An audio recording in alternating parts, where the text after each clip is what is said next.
to 𝗥𝗵𝗲 show. Thank you for always tuning in week in and week out to listen, learn, and grow.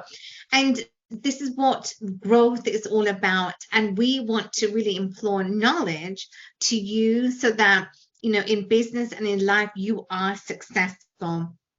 So welcome to the show, everybody. And today, Ria is going to be taking over the conversation. So before she does, I want to welcome you all. Welcome this morning. My name is 𝗥𝗵𝗲 and welcome. My name is Ria and welcome to our show. And today I'm going to be sharing lesson 3 and lesson 4 of classifying the information that would make us rich. So lesson number 3 is risky actions. So according to Robert, in war, if we did not verify the information and acted on it blindly, in war, we risk our death. A risky investor invests based on opinions. Unfortunately, this describes most investors. We base it on opinions.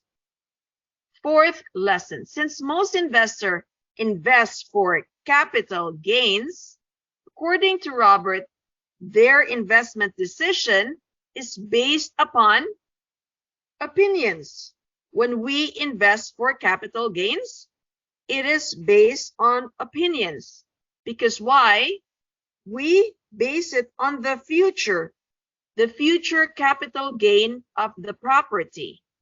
So because of that, it is an opinion.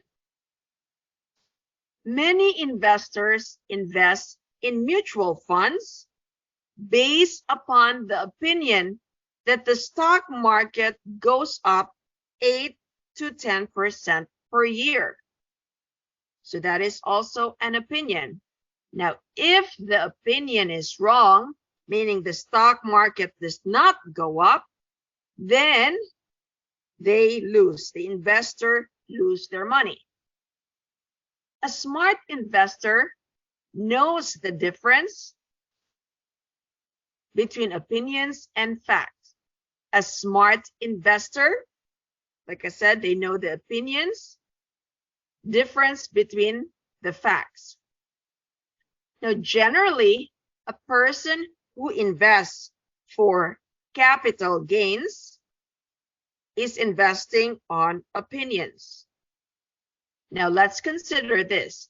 A cash flow investor invests for facts. So let me repeat this. When we are investing for capital gains, meaning we hope and pray that the property's value goes up, that is an opinion.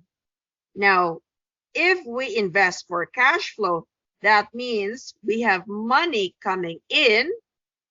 This is an investment based on facts, 2 different things. If possible, a smart investor will invest using both the opinion, which is the capital gains, and the facts, which is the cash flow, which we receive every month from the property. Invest for both cash flow and capital gains. That's the sign of a smart investor. Now, if we are investing in stocks, mutual funds, real estate, or business, we should ask ourselves if the information we are basing our decision is a fact or is it an opinion? Lesson number 4. Control over the asset. Control is the important word here. One important bit of information we should want is, how much control do I have? If I do not have control, I do not use much leverage. I control my asset value. I control my asset value by controlling my rents. My asset value is not based upon a market appraisal. A market appraisal is an opinion 99% of the time.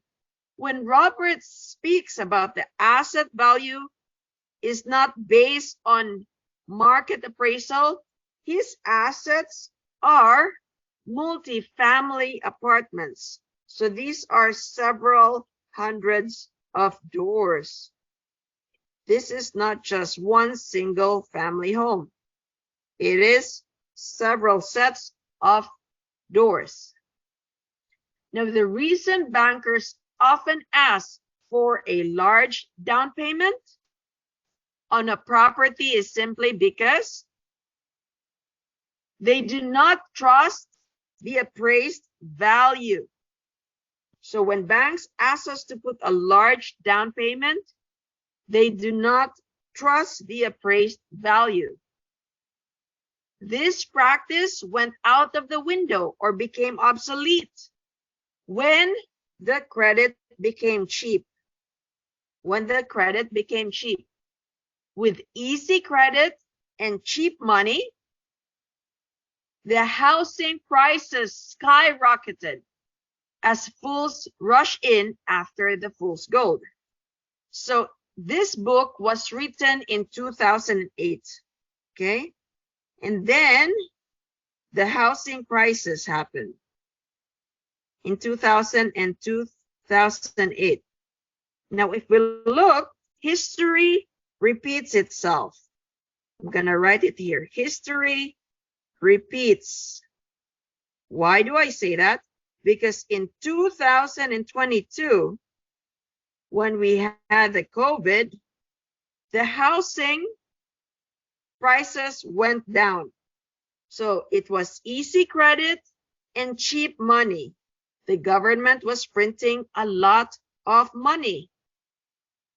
And the prices of the homes then was very inexpensive compared to what it is right now.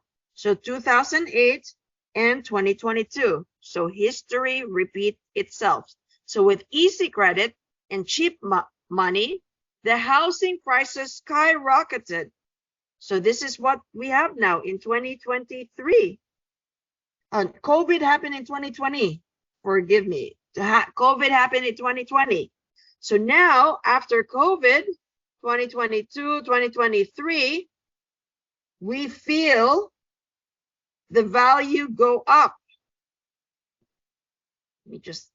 That's 2022. 2022.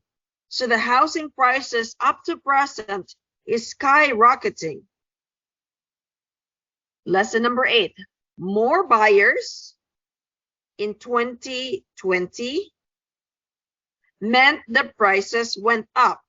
So this is true in 2022 up to present, 2023. So that went up. This is location specific. Not all real estate go up at the same time. So that's why you need to know your market. So this is location specific. As prices went up, the real estate appraisals went up. Now, as appraisals went up, what happens? I feel that I'm rich, I'm wealthy, right? It's a feeling. I felt, families felt. It's very different. That's an opinion. I felt I'm rich because we thought that our home, the property value of our home went up in value. Now, because of this, because the property went up in value, many people took the home equity loans.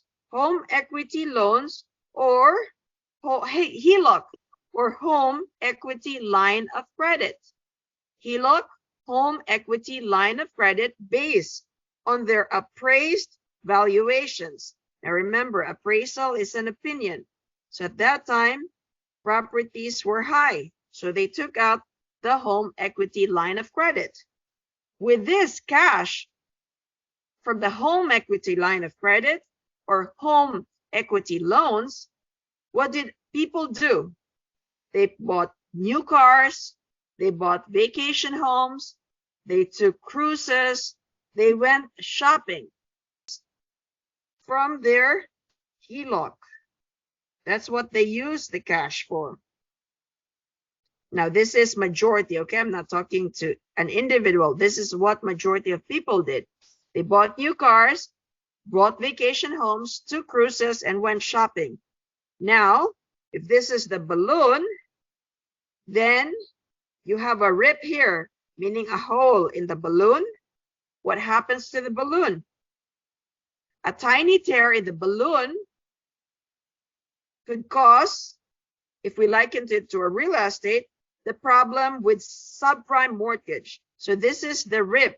The rip or the tear is the subprime mortgage, the problem with a subprime mortgage. So what happens? As the tiny tear on the balloon keeps ripping, the problem with a subprime mortgage, the balloon starts floating back to earth. So the bubble bursted. It bursted. So what happens to the valuations of the homes, valuations of the single family homes? It went down as the balloon bursted. It bursted in bubbles. So this is the problem with using an opinion. So opinion again is capital gains. My property went up in value versus fact. I have cash flow coming in every single month as the basis of valuation. And this is true not only for real estate, but for all asset classes. So classifying information to become richer, the 4 lessons are: lesson number 1, fact versus opinion. Lesson number 2, insane solutions. Lesson number 3, risky actions. Lesson number 4, control over the assets. So if you want to review all these lessons, you can review it on the previous episode of Alka and Ria show, where I broke down these 4 lessons. So stay tuned for more of the Ria and Alka show.